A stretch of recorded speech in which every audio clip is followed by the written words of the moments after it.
Hello বন্ধুরা, আজকে আমি লোটে মাছের তরকারি করব। কড়াইটা আমার গরম হয়ে গেছে। এখন আমি তেল দিয়ে দিচ্ছি আলুটা ভাজার জন্য।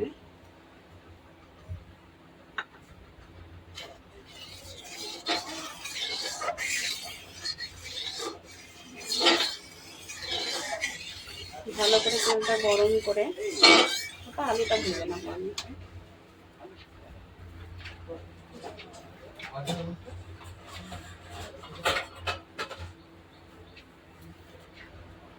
তেলটা আমার গরম হয়ে গেছে, এখন আমি আলুগুলো দিয়ে দিচ্ছি।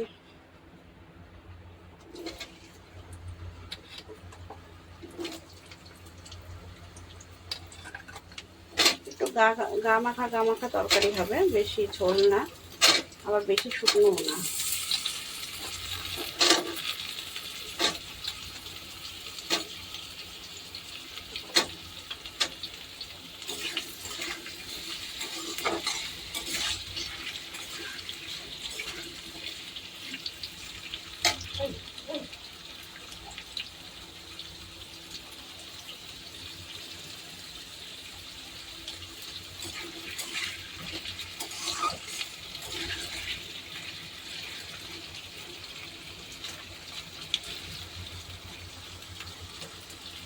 একটু লাল লাল করে ভেজে নেব, কেন লাল লাল করে না ভাজলে দেখতে ভালো লাগবে না।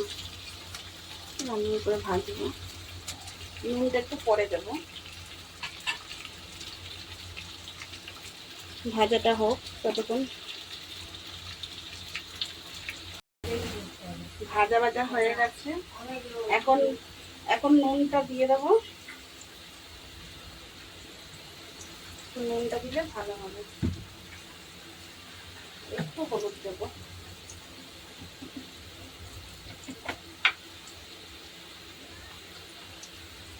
একটু হলুদ দিয়ে দিলাম যাতে সুন্দর হয়।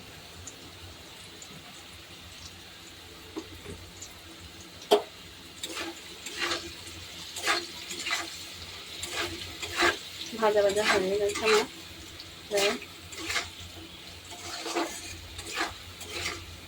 জানি না বন্ধুরা, আমি ঠিক মতন ভিডিওটা করতে পারছি কিনা। আমি সবে নতুন তো, বুঝতে পারছি না, কোনোদিন করিনি, এই ফার্স্ট ভিডিও বানাচ্ছি। তো যদি কোনোদিন কোনো ভুল ত্রুটি হয় তাও দেখো তোমরা ভিডিওটাকে। আলুগুলোকে তুলে নিচ্ছি এবার।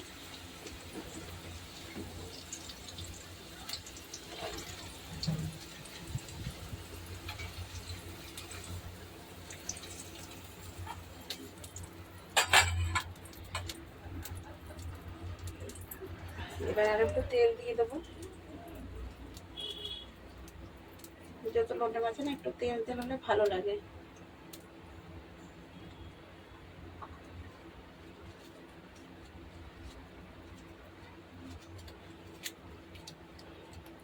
এবার তেজপাতা দিয়ে দিলাম, একটু সাদা জিরে দিলাম,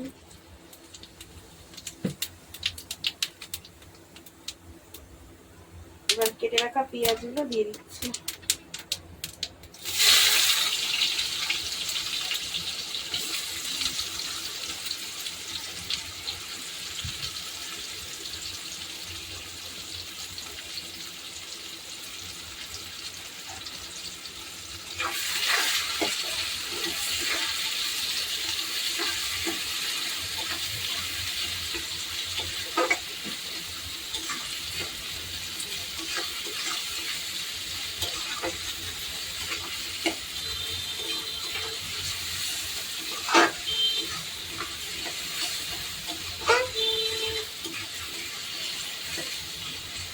রান্না করতে খুব ভালো লাগে আমার, আরো বেশি কাঠে রান্না করতে পারলে আরো বেশি ভালো লাগে আমার।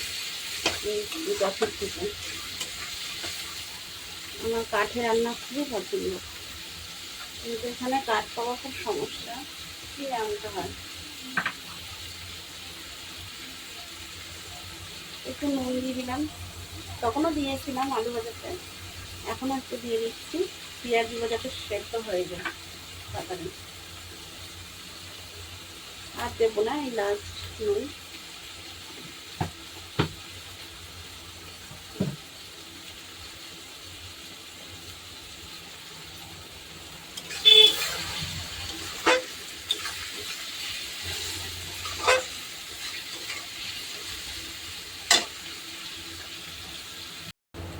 রসুনটা দিয়ে দিচ্ছি। পেঁয়াজটা ভাজা ভাজা হয়ে গেছে।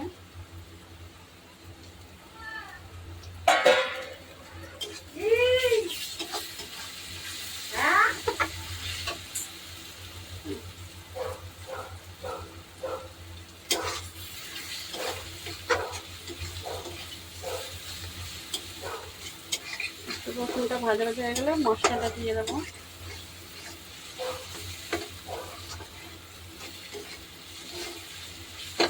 রসুনের একটা গন্ধ বেরোবে।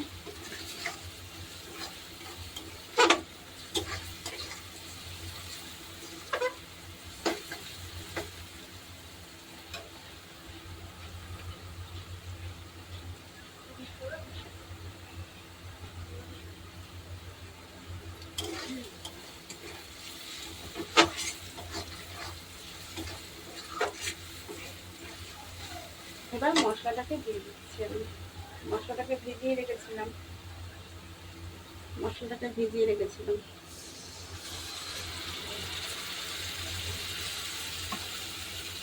আমি মশলাটাকে ভিজিয়ে রান্নাটা করি, কেন মশলাটাকে ভিজিয়ে দিলে কি সুন্দর হয়।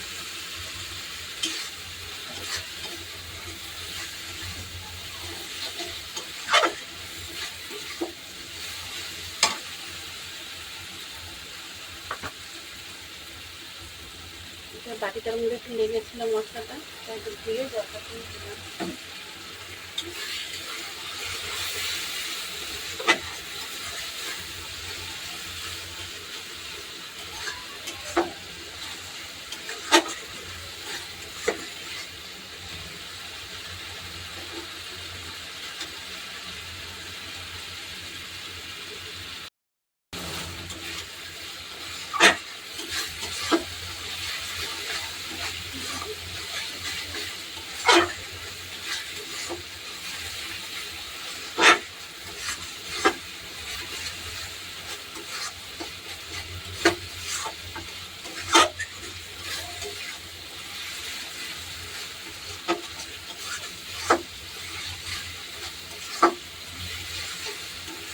মশলাটা কষে গেছে আমার।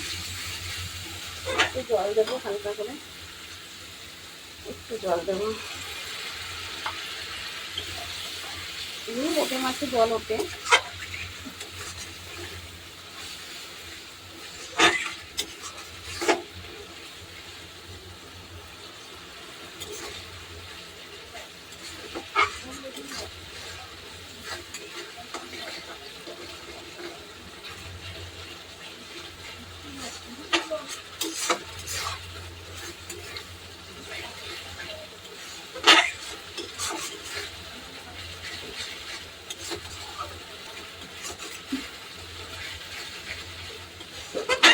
কষানো হয়ে গেছে।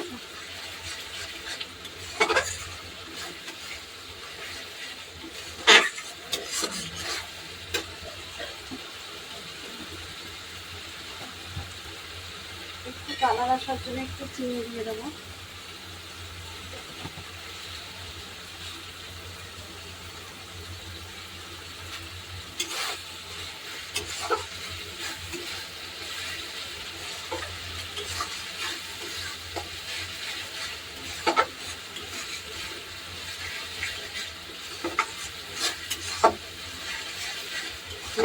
বৃষ্টি হচ্ছে এখন আমাদের এখানটায়।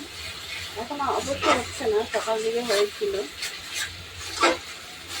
এখন ওয়েদারটা এখন রোদে ফুটে কিছুই ওঠেনি। মাছগুলো তুলে দেবো।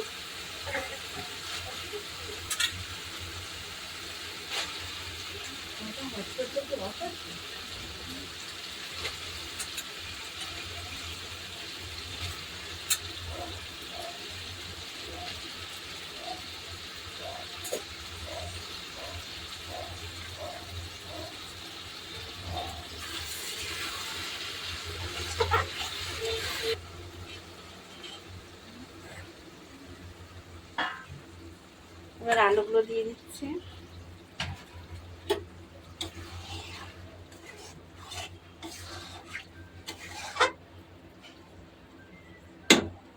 জল দেবো না, এমনি জল উঠবে।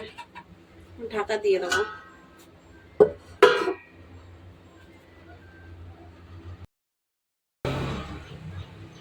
এবার নামিয়ে নেব, মাঝে নামিয়ে নেবো বলতে থালাটা সাদা দুধ চমড়াকে প্রভাবিত করবে মশলা দিতে এবং হবে। যখন এই দুধ আপনি শিবলিঙ্গে অর্পণ করবেন এবং ভোলেনাথের কাছে মানত করবেন, তখন এই দুধ এটা আমার আপনি গুণ বাড়িতে হাতে তৈরি করা মশলা। গুণ বেড়ে যাবে।